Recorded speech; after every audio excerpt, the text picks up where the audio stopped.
No, there is zero chance for you if you are, like you mentioned, I mean, 6th, 7th place, you just can't do it. I mean, maybe if you had an extra win there or something like that, but there really is zero room for error if you're Splyce. We will see. For the Unicorns of Love, there's also starting to be zero room for error. They have to win every single game if they want to make it. Now, Foxdrop, you already said it. You think that the Unicorns of Love can make it, and I think you all agree that Splyce can make it. Sadly, this can't be a 0-0 or a 1-1, so who is it going to be?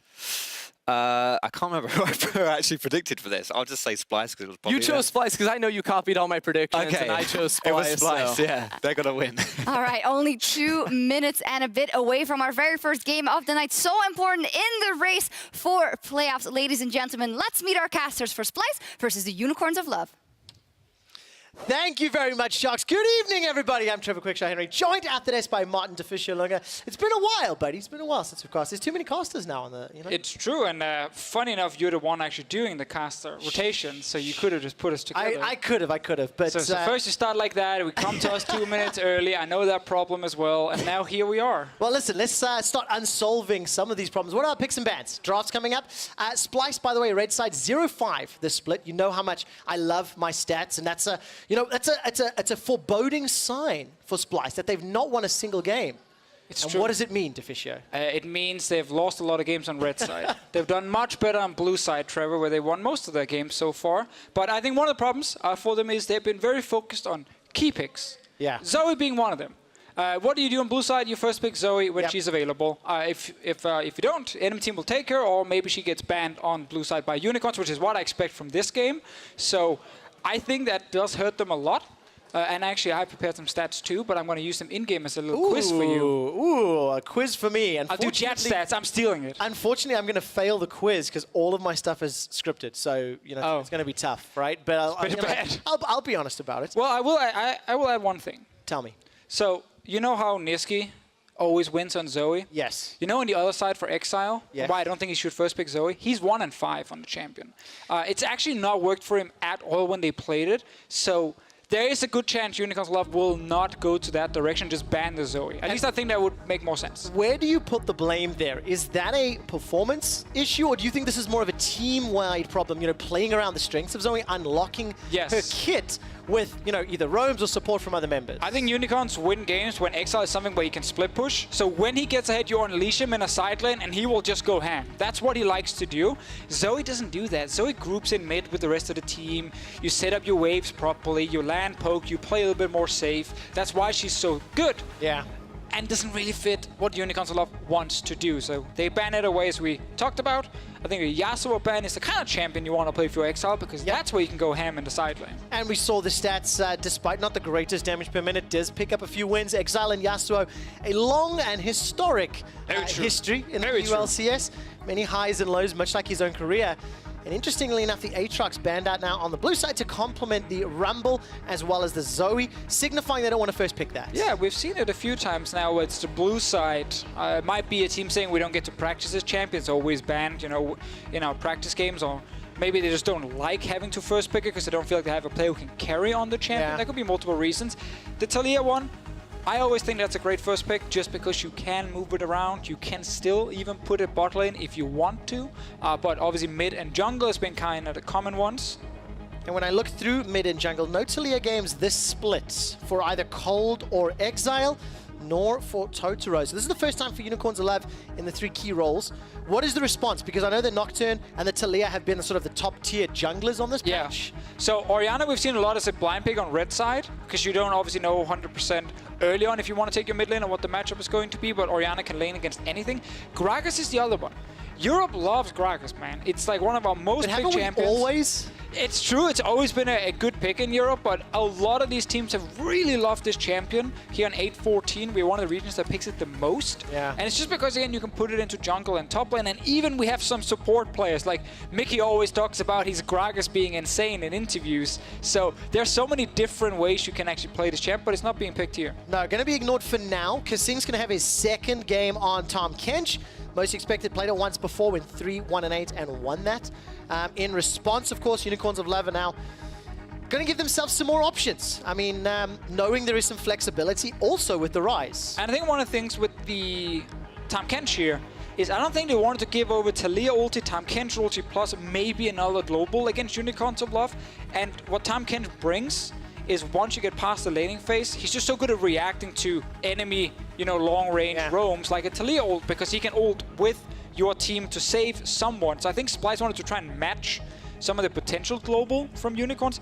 The Ryze does bring a little bit more as well, so it should be Taliyah jungle, and then Ryze mid lane. And of course that Ryze mid lane for Exile later in the game can play on those side lanes, something you talked about a little bit, gives him the tools to lean into his player strengths. Now Neon has played an Ezreal game or two on stage, in fact, currently undefeated on Ezreal. 2-0, when you think his team's only got 4 wins, it's a good start. And 2-0 on Ezreal is not easy. No. He has below 50% win rate in Europe. I believe he's 0% win rate in North America as well, if you look at the last couple of games. The champion now. The champion, obviously Ezreal, because it is hard to carry on this. Yes. I feel like so many teams pick it just to leave the AD carry on the bottom side, and then they play with different lanes. Does this give you a little bit of hope for Totoro potentially being unlocked, potentially roaming around the map? Yeah. I know Pyke was something he played earlier in the split. In fact, when Unicorns beat Splyce back in week 2, it was his Pyke that was instrumental in that win. It is true. I could definitely see him being unlocked. I could also see a world where they try to play around White Knight with this. Taliyah, great at ganking. We have seen it already. The early tower dives you can pull off when people are stuck, behind the turret and the wall. Ryze, able to roam as well. The one thing with the Ryze, and why it scares me a little bit on Exile sometimes, is the cooldown is so long, so it's very unforgiving.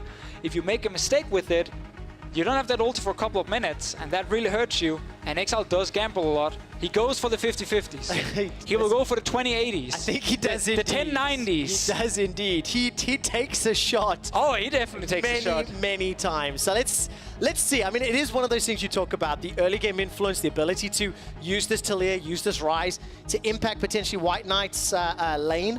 Obviously with the Ezreal, that is an indicator. Right. Gnar and Jhin comboed with Jason Ken as the bans. One thing I noticed is both teams are really heavy on backline and fairly safe backlines as well on their side. Ezreal, for Unicorns, Ryze, fairly tanky mage. Splyce on their side, Kindred ult plus Tahm Kench Devour. None of them can actually kind of kill each other's backline yet.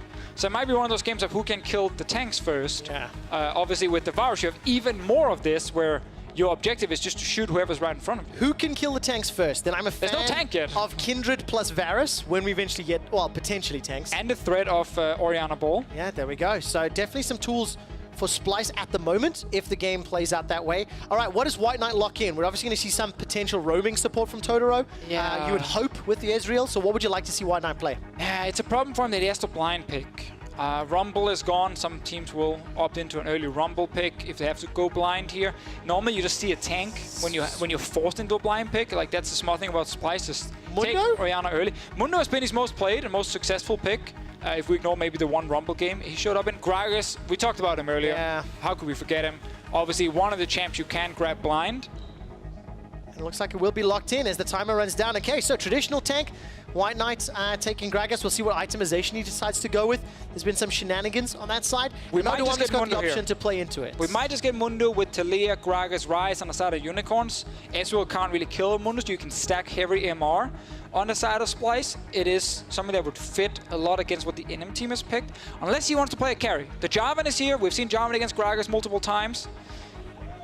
I was about to say, was that Tahm Kench top lane for a moment? It's a traditional kissing hover every game in his professional career. But when hover that late, does it count then? It does indeed. Not going to be the Mundo that we were looking at. Instead, the Poppy. I quite like that option when you look at some of the mobility, from several of the champions, Gragas, Ezreal, as well as that Braum. Just going to block some of those options, at least the dashes instead. Also, if you time it very well, when you see a Ryze ulti and they arrive and you charge up the Poppy ult, there is room to knock them right back where they came from. I think on the Splyce side, we mentioned it before, a lot of protection for the Orianna and the Varus with Tahm Kench plus Kindred. You have one of the best peeling tanks. One part you can block the dashes, second part is you can just shoot people away, which is probably the most effective way to stop someone from killing your team. So I feel like Splyce comp it's a classic Splyce. don't need to snowball early game, Trevor. They can take their sweet time. We can go 30 minutes with no kills in this game, and Splyce would be like, this is great, guys. Considering all of the craziness we've seen in the last few patches in competitive games, this is one of the most standard style of team comps that we've seen. Sure. And when you consider the stakes here for Unicorns of Love, this is one of their must-win matches. Do or die, baby. Cannot afford to lose more games because of the fact that there is a 0-12 team in the league, and the top of the table is running away from the Unicorns of Love. So there's your team compositions again. This is old school standard, and Exile, man in the mid lane. More often this split than not, he has stumbled and not carried his team. Will this be another game, Deficio? It will be another game. Will he stumble in it? I'm going to say no for now. Okay. He's not going to stumble in the laning phase.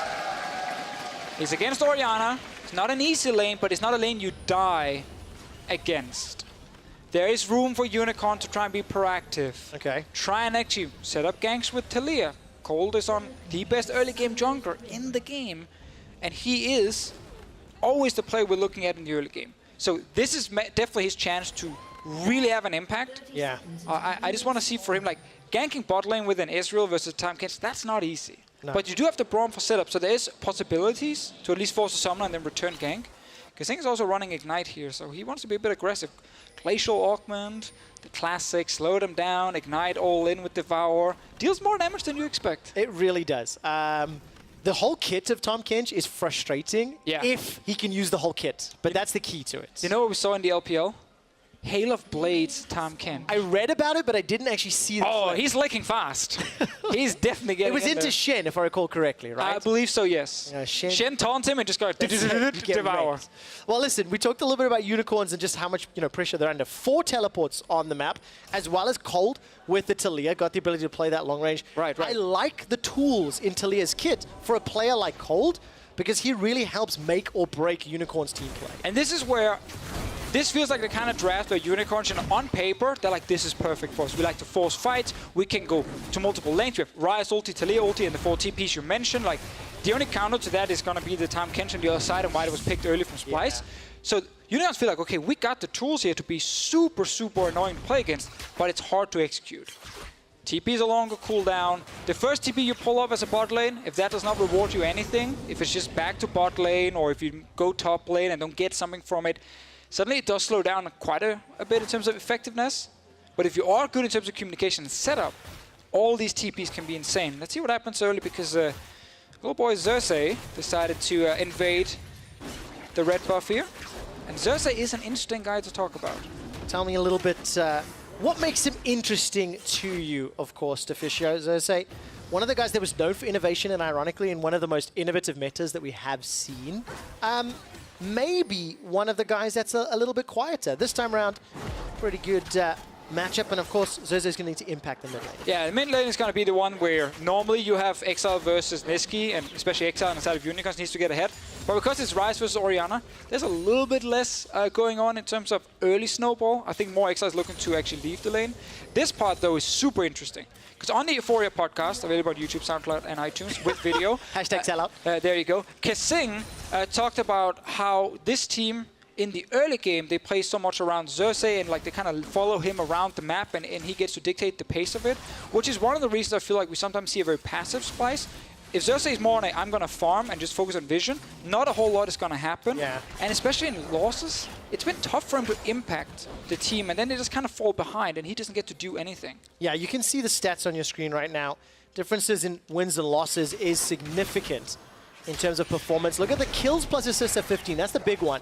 3.5 kills plus assists in your wins versus 0.8 in your losses. Yeah, and the thing is, a lot of Korean teams, they play around their jungler with the laners. They try and make sure the jungler can get ahead.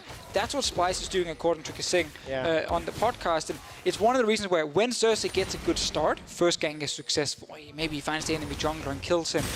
He can suddenly just like go 10-0, and you're just like, whoa, this guy's absolutely insane. And then you don't see him for 2 games. Yeah. Because he focuses on farming instead.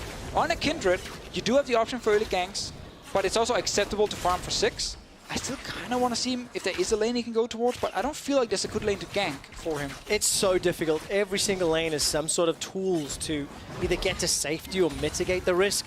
And we're approaching 5 minutes. You can see no real pressure yet. Only Niski shoving into Exile in the mid. Yeah, and I love that point, because that is what can set up Xerxes to be aggressive, not in a lane, but in the enemy jungle.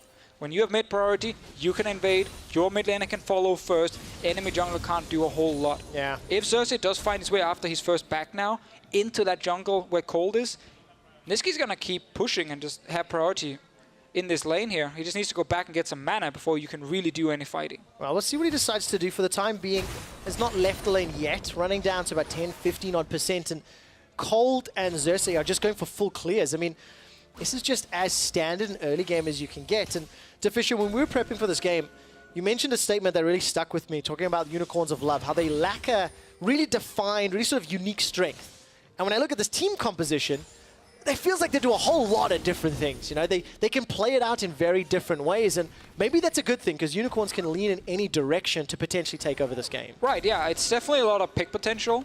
Braum, Ryze, and Talia especially. I think they have Engage also coming from White Knight specifically. So there's a lot of things they can do, and then of course all the globals is kind of the one thing binding it together. Problem for me just especially with the Ryze pick, I think you gotta be really good at playing Ryze as a team for him to be super successful at the moment. And that really requires, you know, the first roam with his ult needs to be impactful. Play to a lane where Talia is at, because then you can W, snare them, knock back with Talia, and there's very little counterplay to that. Like, that combination should guarantee you a kill. We haven't, of course, seen it yet. Exile just got his 6 now. He will go back to base, and then let's see. Niski also gets to recall after he lost all his mana. Now maybe the action can start. Yep, getting close to those level 6s across the map. White Knight Exile. Niski just dinged it. Odo's a couple minions away. First item is Merc Treads for Odo warming up in the top lane. Makes sense. Couple of tiers. How exciting. Picked up between Exile and Neon. Whenever I see tiers for mid and bottom lane, it gives you a gigantic indication of how you expect the next few minutes to play out. Unicorns going to be content to play this one for the mid to late game. And Splyce will be very happy for that one as well. Just let it play out. Let them get a couple more items under their belts. It is fascinating that if you used to watch Unicorns 2 years ago and a year ago, like, you tuned into every match with Unicorns expecting interesting picks. Yep. Bloodbaths, level 1, 2, 3, 4, 5. Famous for the quote-unquote cheese. Unicorns this year with, like, Cold, especially as one of the leaders, has been way more standard in how they're trying to play. Not necessarily a lot of surprise picks on their side if you look at the entire summer split. Yeah. And that's something I understand why they do it, because there's more potential to actually become a great team doing this. But it has definitely hurt them here this year that they haven't been able to surprise teams. I mean, you have to master the fundamentals to truly make it to the top of the table. You know, really get a grip of just standard traditional gameplay, and then, in my opinion, add the nuance and the flair and the flavor. Right. If you only win through nuance, flair, and flavor, but don't have good fundamentals, that's when you really struggle. And UOL, we hear a lot of teams and players talking about how good they are despite their record of 4-8. Of course, yeah. I mean, we've seen them be good at early fights. We've also seen them fail the early fights, and that's where, to the point earlier we discussed, with lacking that clear strength, I felt like in the past the clear strength for Unicorns was that innovative style. Like, you hated drafting against Unicorns because you didn't know what they were going to play. And while, yeah, you might lack some of the fundamentals, it gave them a clear identity, and it gave them something that they could use to gain an advantage over other teams. But by becoming a more standard Unicorns of Love, I feel like they've lost that edge. And they still need to find it.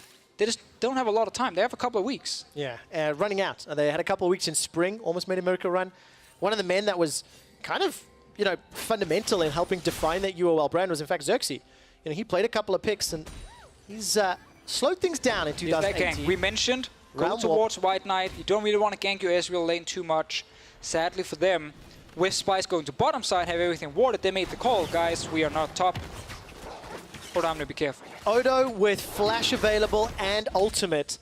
That's Keeper's verdict would just send anybody packing. So Unicorns hold on to the trigger for now. It concedes the dragon. Splyce will take this one uncontested. They've got significantly superior vision in the bottom quadrant of the map, and we've got ourselves a very even game. This will be the first objective going in favor of Splyce. In terms of first dragon, they've only picked it up 40% of their games up till now, and this will be increasing that percentage ever so slightly. So, while we're waiting for the next step, part 1 of my quiz for you. Oh, I hate quiz time. Stealing the Jet stats here. You need to guess the player. Okay. I'm a player who's played 11 different champions during the summer split. The most for my role. Who am I? And I'm in this game. I'm in this different champions, the most for my role. 11 different champions over all of summer. Okay. Don't look at your notes. I'm trying to think of who it's going to be. My initial instinct was going to be somebody in the AD carry slot because of all the different majors. AD can play ADCs, but then I know Kobe and Neon's not good enough games and Kobe's boring. Totoro, no, I think it's going to be a support. And I think it's going to be Kasing. I think he's played more random champions. I've even seen a Zillion in there. You got it. Fine, fine. I got one. I'll take it. He has played Rakan, Pyke, Alistar, Fiddle, Zillion, Braum, Soraka, Shen, Zoe for some reason, Gragas, and Tahm Kench. All has been in a support role at some point. No champion more than twice, is that right? No champ more than twice because he's only played one Tahm Kench game. This is his second. Do you like that? What does that tell? What do you think? Because my gut instinct is, well, he hasn't found anything that consistently works. Is that unfair?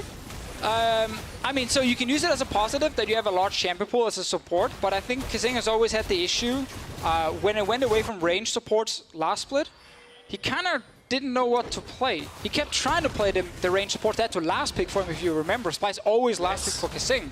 Until Copenhagen, third place game, he played Braum all 5. That was the first time we really got to see him play melee supports, and we were kind of surprised about it. So I think having a big champ pool is good.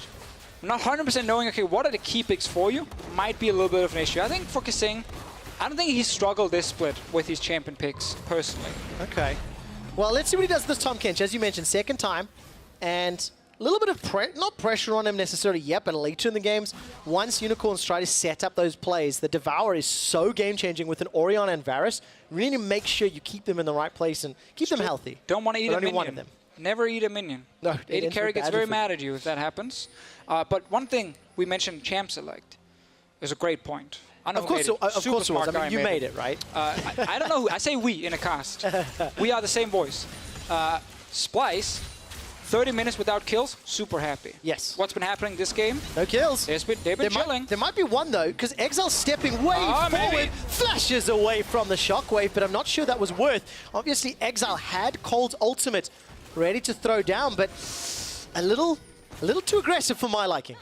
Well, Exile thought he had backup because Cold was coming around the side. Did not think Cersei was there instantly, but Splyce just kept the control wards on bottom side. No one has tried to contest them. Unicorns are just like, yeah, that's fine. You get bottom side, we get top side, we just trade.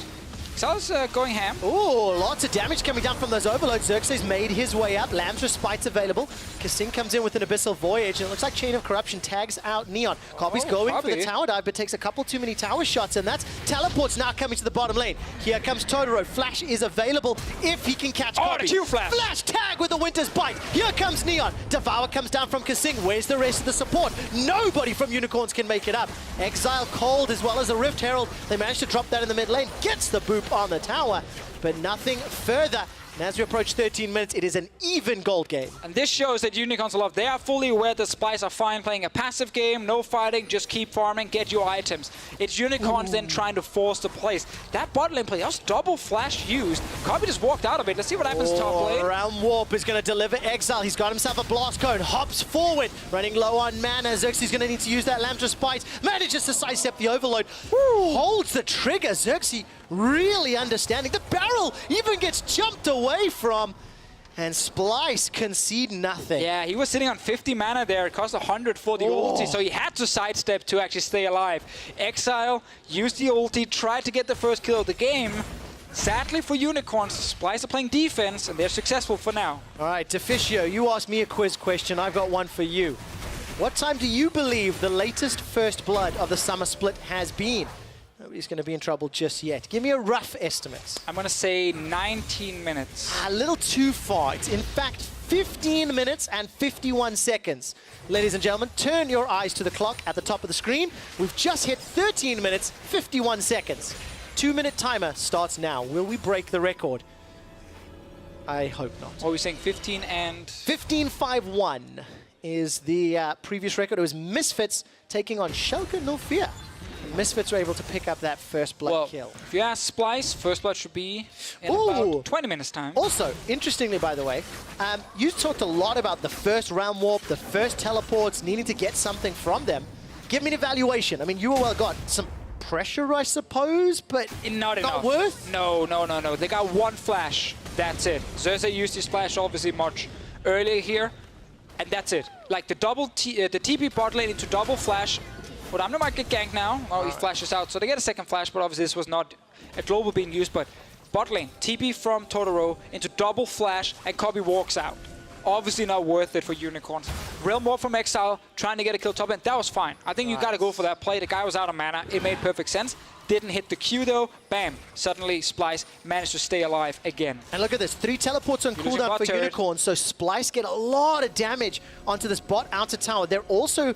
I thought they were going for Dragon, but I was mistaken. They've got themselves all of the pressure to unlock this gold lead. It's 23,000 apiece, and that tower first blood is going to help a lot. Yeah, they realize if you kill bot turret first, push it in further, then you can go for much safer Drake. They're down here with Xerxes. Niski's coming. Odamna has TP as well. All right, Totoro is trying to body block. The Unbreakable Will is up there. There's no Realm Warp for Exile. He needs to walk the entire distance.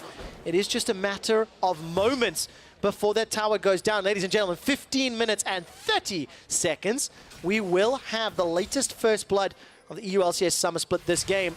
In 20-odd seconds, the timer will be surpassed. It's a big problem with Unicorns a lot. One of the things that they have often found success with is the roams from their support Totoro. He can't roam if they're losing lane. That is really something that's keeping him locked often. He's trying now, but that's obviously at the cost of his bot lane turret that was already going to die. And look at this, there's the flash shockwave. Totoro actually jumped into it. Glacial Prison comes down. Nobody's died yet. The explosive cast will disengage for Splyce for now. Chain of Corruption comes up, and Cole could see the latest first blood of Summer. White Knight might just be the second, and he's gobbled up by Kasing. 2-0 to Splyce, plus tower first blood, and they're going to get some damage in the mid. Great play from Splyce here. They know to kill the bot lane turret quickly. They know they have Tahm Kench ulti. Was early picked in the draft for this specific reason. Instantly you go from bot to mid.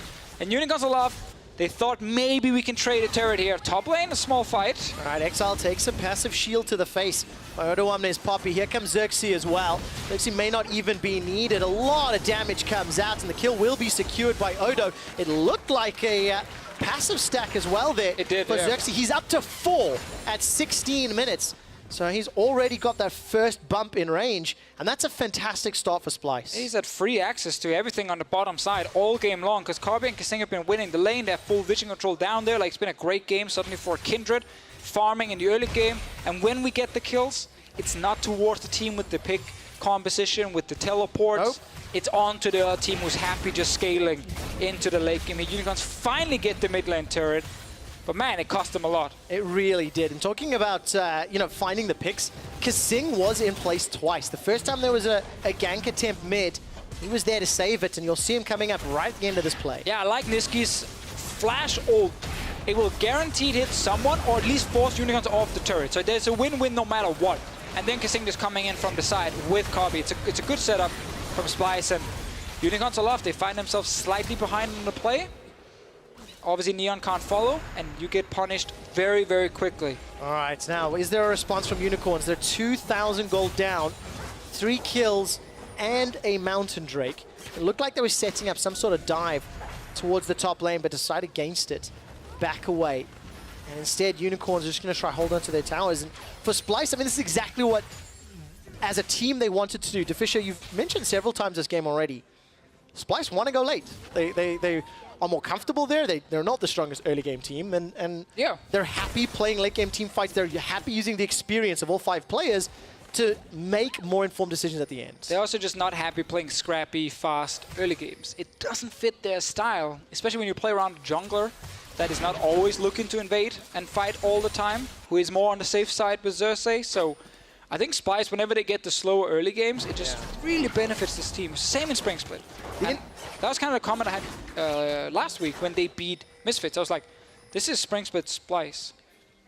Defending for 15 minutes, slow early game, get towards 2 items on Copy, start looking for fights. And Spring Split Misfits that didn't know how to play the late game. Definitely also Spring Split Misfits. Going back in time. Xerxes, for the time being, needed to use that Dance of Arrows to stay alive. Throws down the Lamb's Respite. Don't know if that Q would have tagged him. And then just to run away. Looked like a redemption came down as well. I didn't quite see it. No, that was a Lambda Spite on the final. Sorry. Can 20 they get minutes coming something up. though, Trevor? Can Unicorns? Top lane turret is open. No one is there to defend yet. Take jungle route, go top side. Unicorn should be able to at least get some damage on it if they commit. Seems like they just want to recall and reset instead. At least White Knight wants to reset. Exile is on his way to try and kill it. Well, Splyce for the time being, they're in the lead. And Deficio, we're talking about them, you know, playing for late and whatnot. But if you look at some of the upcoming matches, one of the things that's interesting to me is that they've got one of the slightly easier schedules. If you look, they've got H2K, Rocket, Giants in there, Fnatic and Schalke. Going to be one of the more difficult games, but at a 6-6 scoreline, Splyce are in control of their destiny. They can absolutely make a run for playoffs. But I just don't have this confidence or faith in them because their wins, they don't make me feel excited, you know? They don't make me feel confident in their play Because they're style. pretty slow. Yeah. And sometimes they do rely a little bit on the enemy team not executing their first few plays, like Unicorns in this game. And that's obviously where you can sometimes not fully buy into it. But the fact they're 6-6 and they started 0-4. That is huge. Again, after Rift House, after beating Team Liquid, they took their powers. And they're now 6-2 after returning from North America. And if you saw the upcoming schedule, Unicorns all up right now. Looks like a good game from Splyce. Yep. H2K should be a win. Giants, at the end of the whole thing, should be a win as well. That's at least 3 more wins you're looking at. That puts you at 9 wins. Normally, that's enough to give you a playoff spot.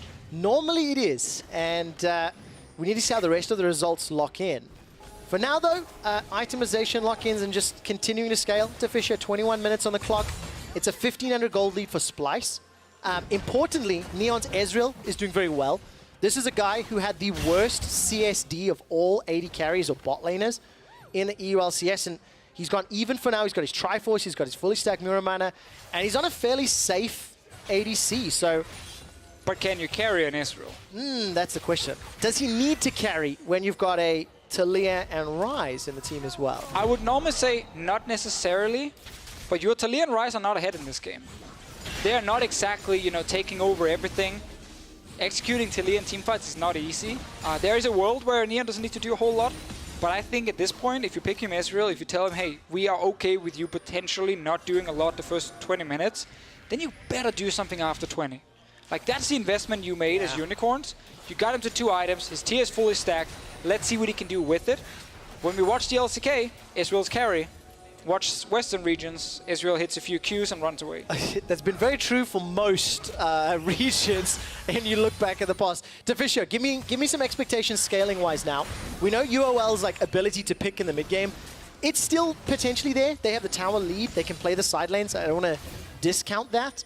But as we go 5, 10, 15 minutes later, whose comp do you like more? Well, I think if we fight right now, I'm happy with Unicorns, also because there's a Black Cleaver on Odam on the Poppy. He's building to try and be strong in a side lane against the Gragas, and then later buff up Xerxes and so on. But if I look at the full late game when Poppy is actually tanky, I look at Splyce's comp and I say that to me is going to be stronger in the pure 5-on-5. A lot of it obviously comes down to the fact they have a lot of backline protection, and they have Niski on Orianna as well. But I think with Unicorns, right now, if you can actually fight within the next 5-6 minutes, I think you have so much damage, and you can kill Ramne fairly quickly with this build. And the gold difference is not substantial enough. It's 1,300. You've got 2 items completed, working towards most of the Unicorns of Love members.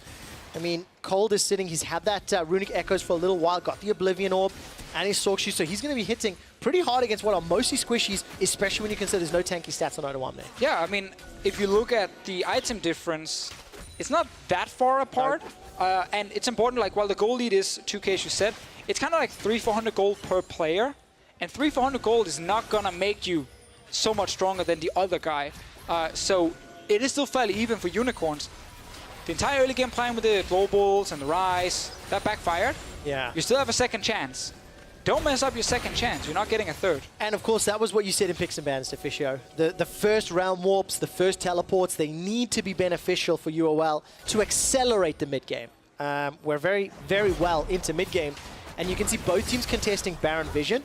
It'll be the next big objective. Exile with teleports will take the 3rd tower of the game. This keeps the gold within touching distance. Now it's only 1,000. In actual fact, with all outers down, it's Unicorns that have some map control, some ability to push, because they're still sitting on their mid and top first tier, which is relatively impressive considering they were the ones that conceded those kills, etc. I mean, again, Splyce are really not forcing anything. They're so happy just taking it easy. We are in the late game now. And obviously, I mentioned earlier how Singh on the podcast, he talked about Xerxes being the early game shot caller. Because we had a large topic between him and Nuke and myself around shot calling in pro teams. He did mention once you go to late game, it's actually Singh and Odoamne that kind of takes over. But sometimes when they reach the late game, they can kind of forget the game plan a little bit.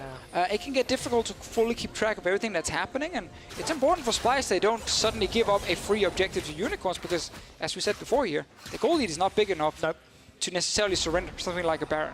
The thing is, it makes perfect sense for jungler to be the primary guy speaking, making some calls. Of course, in the early you kind of want that in the early game. Ideally, right? Because of the impact and the influence that they have. And it's so interesting in this game that both Xerxes and Cold are such pivotal playmakers, such pivotal players for their respective teams, and guys we've spoken about a lot this split. I'm glad we've set the scene for Splyce a little, but I want to talk a bit more about the bigger picture for UOL. They've got great vision set up in the top quadrant for Baron. You can see the impact. For a team like this, they cannot afford to lose more because their schedule has G2 and Fnatic and Vitality. And in terms of must-win matches, if they want to make it through, they have to take down Splyce, H2K, Roccat, and Vitality if they want to get close to that 8 wins challenge. 5 out of 6 games here are tough games if you're the Unicorns of Love. The Fnatic G2, we should not count as wins. Okay, so that means you have 4 games left that you have to absolutely win. And that might not even be enough for you to actually break all the way into top 6. So you need a big win somewhere against a top team as well. Yeah. But the key thing for Unicorns is they can still do it. Yes. And that is the thing. This game is not over yet. Sure, it's not the perfect start for them. One fight in the next couple of minutes, that's a Baron for Unicorns. Is Mountain Drake worth fighting over if you're Unicorns? They're investing so much time and resources to controlling that Baron pit. Splyce have got uncontested control now, and actually the answer is going to be... I mean, you definitely should not just give it over for free. Like, the thing I would have loved to see from Unicorns is actually Exile being on top side. He's your strong split pusher right now. That means you can push a bit deeper top, get deep vision around Baron, and start at least threatening a potential objective that you can fight over. Them putting him in bot lane told me they're going to play for Mountain Drake, but they did not play for Mountain Drake. So him being bot side doesn't really achieve anything for them at the moment. He already killed the turret. Splyce is just happy farming. We're playing for the late game, boys. Splyce are moving into their element. At least as far as they want to be. Chain of Corruption will lock down Totoro. Unbreakable buys a lot of time. Could be a fight, though. Here comes the Weaver's Wall. Odoamne splits off from the rest of the side. Xerxes gonna get caught out by that explosive cast, and now Odoamne down to 1100 HP. This Black Cleaver build will not help him in a team fight, but the Lazarus bite and the command protects us. Odoamne stays alive a few seconds longer. Body slam barrel, not gonna be enough. Nobody dies, and everybody was fighting. Oh, you see the Unicorns are left. They can definitely fight against Splyce. That could have been the big one if they just got 2 kills from that. Bam, that's a Baron for Unicorns, and suddenly they're the ones ahead in the game here. Sadly for them, it took them so long to try and kill the target. In the end, it was Odoamne, but then we talk about the protection. Kindred all time. Look at the start. It's Splyce starting the fight against Unicorns, but they're ready to take it because it's on to the support. So Totoro is happy just taking the damage now, and Niski is not here. He's running from top lane, so that's a fed mid laner gone. Unicorns can win this fight, but they're just missing the last bit of damage. Could have been Xerxes earlier, could have been Odoamne right now. In the end, unbelievable. The Devour perfect as well. Devoured, and he stays alive. Splyce gets to continue stalling. Deficio, it's nearly 30 minutes into the game. 900 gold separates these teams. I think Splyce have got some late game insurance in the form of the double mountains, plus the clouds, so 3 already. Ocean Drake before Elder. So there's some of that late game stacking, but you can see the gold difference. It's nigh on negligible. 600 separates Odoamne and White Knight. The rest of it is even. Neither team has made a big play for Baron. And it feels like one mistake is going to cost this game. One of those team fights will just swing control for either team to completely take control. At least for Splyce, there is some wave clear backup if you do lose the first Baron. See what happens on top side. Nisqy does a flash and cleanse. All right, no flash for Exile. Cleanse is already used. Flash was held onto Exile. Gets pulled back by the shockwave. Here comes Totoro to block some damage. Exile goes down. Splyce pick up the 4th. Seismic shove sends Splyce running. And White Knight did not teleport in. Unicorns donate Exile's life. Yeah, they barely had any information in the enemy jungle on, okay, exactly where is the Splyce members, and then they go for that play. Oh, look at That this. missed. Odo was running. Didn't manage to find anything really, though. But that's the thing about the Rise pick, Trevor. Tell me. You have to be so good as a team to execute it properly, otherwise you just end up doing so little. He ulted in without flash, not knowing... Is 5 Splyce members here? Yep. Is it 4? Is it 3, 2? I don't really know. Kasing's Time Kench has been great this game. He showed up instantly, add more protection, but Nisqy didn't even have to flash. He just cleansed and then he ulted. Yeah, easy walk out. You can't do that, And of Unicorns course- of Love. You do not have many chances. White Knight didn't commit to teleport or bringing up or for any further follow-up. Yeah, he couldn't have pushed, TP'd in time. Yep, he pushed the wave down bottom to the inner turret, and that's it. Nisqy's managed to catch it and shove it back out. I'm also pretty sure there wasn't even a ward for him to TP on. Right. Because it was so forced. I'm just going back to look. The only ward he could have gone for was at the red buff. But by the time he could actually have pulled the trigger on it, Exile was effectively too far forward and would die. So, yeah, really no chance for White Knight to do anything. Questionable calls there for Unicorns, and that gets us to the 30-minute mark with Splyce still maintaining around a 1,500 gold lead. Itemization, we're hitting the 3-item spikes for now. They're catching him. Exile is caught out. Where have I seen this movie before? Exile's going to try to buy as much time as he can. Continues to run back and just trying to farm the wave, but I mean, that'll be his 3rd death of the game. A little bit unnecessary. Yeah. Tower to farm, even had some vision, but just caught out by Kasing's Abyssal Voyage. It's kind of thing, you know, we've seen the movie before and we don't really want to rewatch it. Nope. And it keeps being shown in TV. Like, Dude, he's got a Rotten Tomatoes score of 12%, and it's just not working out. I was going to say, look at the Shame. items, by the way. 3 items across the board. Eye Edge, Blatherin King, Hurricane for Cobby. Means he's going to be destroying this Baron with the help of 2 mountains. 3-man on Baron. Unicorn simply cannot interrupt. Arriving way too late. Cold, you've jumped right into the death pit. The Hourglass will buy some time, but Cobby takes him down. On the back end, White Knight is killed as well. Unicorns of Love, they are simply caught napping. Splyce take Baron and 2 more kills. Unicorns of Love had to snowball this game here if they really wanted to try and shut down Splyce. Not only based on comms, but also just based on how the teams operate in the late game. Unicorns of Love here, after losing their mid laner, dead for another 30 seconds. I think Cole just wanted to try and steal the Baron by jumping in. It's kind of his last chance to do something in this game here, but as you see, by the time he actually ults in, the Baron is already dead. It's an easy fight for Splyce, and they played it slow. They played it controlled, early vision, focus on farming, waited and waited for Unicorns to do something, and then punished them instantly. And I think the Splyce players feel like this is a pretty easy game so far. Exactly. It's played into Splyce's hands. Completely. 7,000 gold up. They've got Baron now as well. 20 seconds till the next dragon. It's a great position to be in if you are a Splyce fan. They're 6 and 7 right now. This is the match that gets them one step closer to that safe spot, and so crucially pushes Unicorns down, because we looked and talked a little bit earlier about those must-win matches for the Unicorns of Love. 6 games left in the split. Splyce today and Vitality, Rocket. I mean, there's a lot of difficult games, and Unicorns, unless they pull a miracle out this game, it's looking like they're going to be 4 and 9 to start the day. I think they had the opportunities. I don't think any of the players will complain about the draft either. Yep. Multiple globals, a lot of roaming potential, best early game jungler for Cold. But if you can't execute on the first few plays, then suddenly Splyce will just take full control. And Kasing's Time Kench, been very important. We mentioned earlier how he wanted to try and stop some all the globals from just taking over the game. The Time Kench ulti has been fantastic. I think also just looking at the rest of Splyce, like as a team, they've been able to make good calls on this, and that's another mid lane turret going down. Yeah, 5th of the game that Splyce have secured. Only the bottom inner turret remains. And Splyce have got a wave pushing towards it. You can see them even pinging, so they set their vision up. Make their roam down bottom. They've got 4 dragons to play with. Elder will be up in a little bit of time. And Cobby actually fancies an opportunity here. Takes a couple of Mystic shots. But look, has already regened his HP. And here comes Odo Omne. Tries to leaves Odo hammer Omne shock again. and, yeah. But you can see the confidence that Splyce are playing with. They're daring UOL to stay. They're trying to make a forced error so that Splyce can capitalize, so that they can throw down the Chain of Corruption or some sort of initiation tool. All right, we have a bit of time here, Trevor. Okay, another question? Second part of the quiz. Nervous. All right. I'm a player who's only won games on 2 champions. Who am I? That doesn't narrow it down, and you get a team that's 4 and 8. Ah, that's what makes it tricky. Exactly. I actually don't know, but I'm going to say Exile?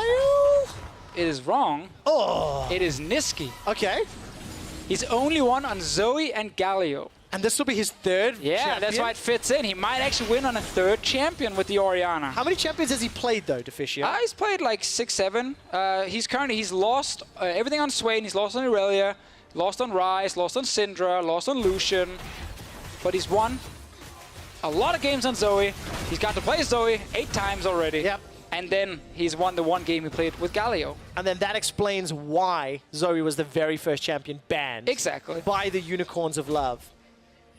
And of course, at least you know Niski's performing is. It's actually really interesting because Niski has historically not been one of those mid laners that's lived up to the EU mid storyline, you know, and EU mid's level of performance. But this summer has been a breakout split.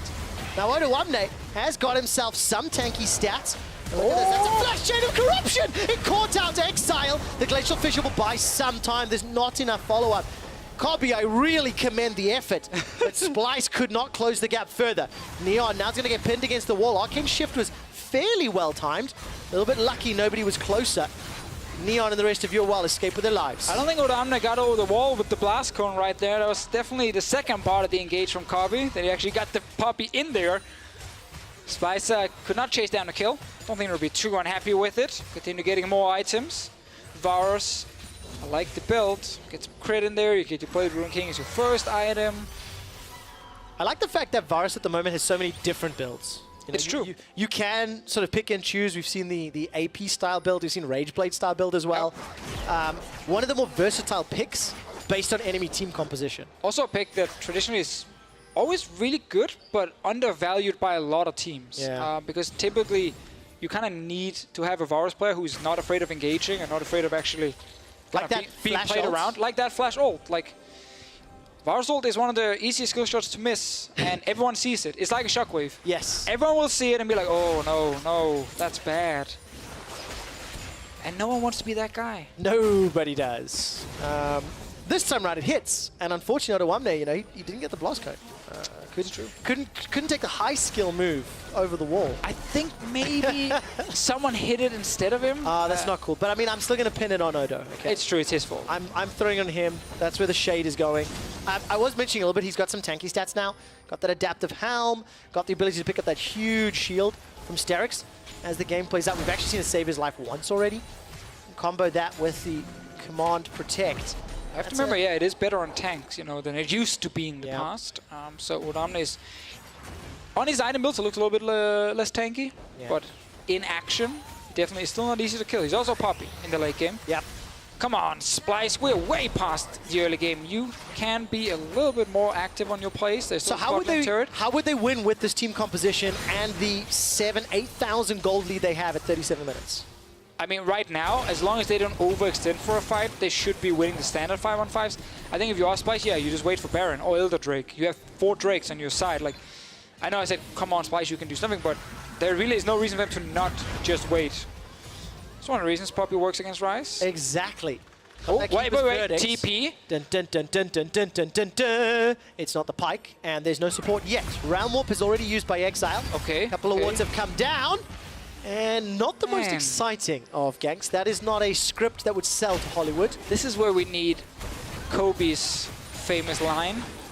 And you want to try to recreate it? I mean, it would be a disservice to Kobe, right? That's not fair. It would be. Like, we need just a button we can click, and we just hear Kobe say. For anybody that doesn't know what we're talking about, go do a Google search once this game ends and say, Kobe teleport, and you'll see the special interaction. Also, you should go by the way, Baron's up, so Unicorns need to be very careful. 7k down. You can see they're already grouping up and trying to dissuade Splyce from getting in there. It is true. While we wait, I just want to say also one other thing with Kobe. Go Google Season 3 Telestrator. And you can definitely laugh. But that's an old school one. Dude, that's really old and not one you should be telling people to look at. Also, Unicorns it's a Telestrator segment. What's wrong with you, Trevor? Have the quickest Baron taking team. So we've got to be a little bit careful, especially into Splyce. All right, so Elder is live, Baron is live, multiple objectives are up. The Weaver's wall comes down from Cold. Xerxes super easy escape with the Dance of Arrows. Imagine if Exile still had his ulti. That was used bot lane for absolutely nothing. Right there, you could maybe have tried to catch out Xerxes, but they're missing a key ulti. Now they're missing Cold's ulti as well. They're giving up Elder Drake. They have to start Baron. Be ready to turn and fight, but these guys are going to get buffed now. They have 4 Drakes. And Copy's got teleport. He can just join the team. Has he started to use it? No. Gigantic minion wave for Splyce down bottom. If Unicorns lose Baron, they could lose the game. Baron's going low. Xerxes looking to hop over the wall. Does do so. Just buy some time. Baron is down to 1,000 HP. That's a stun for Xerxes. Matt's 2 kills for Splyce. Baron picked up by Neon, but at what cost? Oda1 is looking to run down Totoro and finds him. Neon's trying to escape. Mystic Shot will buy some time. Will keep some cooldowns coming. Turns it back around onto Odo, but 3-on-1. Neon's taken down. Exile, the last man standing with Baron buff, but that was not worth. Well, Splyce, they had the Elder Drake with 4 Drakes on their side. They were always going to win the fight here, but Unicorns had chances to try and start the fights before, but the ultis were either on cooldown or missed, and suddenly Splyce had time to do 2-man Drake into a 5-man Baron fight. Should be enough to just finish the game here. Oh, so much time. 40-second death timer for Neon. 20 for White Knight, Cold, and Totoro. Exile, the last man standing, looking death down the barrel. Odo takes a couple of damaging shots before Kasing flashes forward to the tongue lash. The turrets are down. The Nexus is the focus. And Splyce destroy Unicorns of Love. And just like last week, Spring Split Splyce is winning games. Slow and steady in the early game, focus on defensive vision, try and read where the enemy wants to attack you and react to that. You're not invading, you're not forcing tower dives, you have a comp that scales well, and if the enemy team fails to execute their early plays, we will get past 20 minutes. We'll get to the point where Splyce are very comfortable playing League of Legends. They did not even give a single kill to Unicorns of Love. Not a single one. And you know what? This was the Splyce win in the Splyce style and the way they've excelled. And unfortunately for Unicorns, it is another game where their lack of that clear strength, clear single player that is consistent across all games, they had a good draft, they had a good idea, and it just faltered on execution. We mentioned this much earlier in the game. We said, like, it looked great with 4 teleports, Talia ult, all that kind of stuff, but executing it is not easy. Like, it's long cooldowns. So if you're not 100% sure when you go in that you actually get a kill or 2, or maybe a turret, you end up just suddenly missing out on a key summoner for the following 3-4 minutes. The windows of opportunity, when they are closed, the fact that you are less likely to make plays, it's more difficult to make plays, just plays into Splyce's strengths because they have several more minutes of farming, of playing it safe, of biding their time. And, you know, I mentioned towards the end of the game, how does Splyce win this game? And Deficio, you said to me, well, they're going to wait for Baron, they're going to wait for Elder, and here's a replay of that final fight. They already picked up Elder. Yeah, so what Xerxes is doing here is he's actually buying time for the rest of the team to get in the pit and take the fight with the ult. Yeah, he's technically wasting it for the team fight itself, but by him just delaying Baron going down, there's no chance Unicorns can get it and run away. It simply is impossible. You guys have to stay for so long to finish the Baron. Yep. Cobby even runs from Elder Drake to the Baron pit, and it was just a smart play to, again, force Unicorns to not try and run away. And obviously no way for them to really win the fight. None whatsoever. Just a very clean performance there from Splyce to close out the game. That puts them at 7 wins, 6 losses.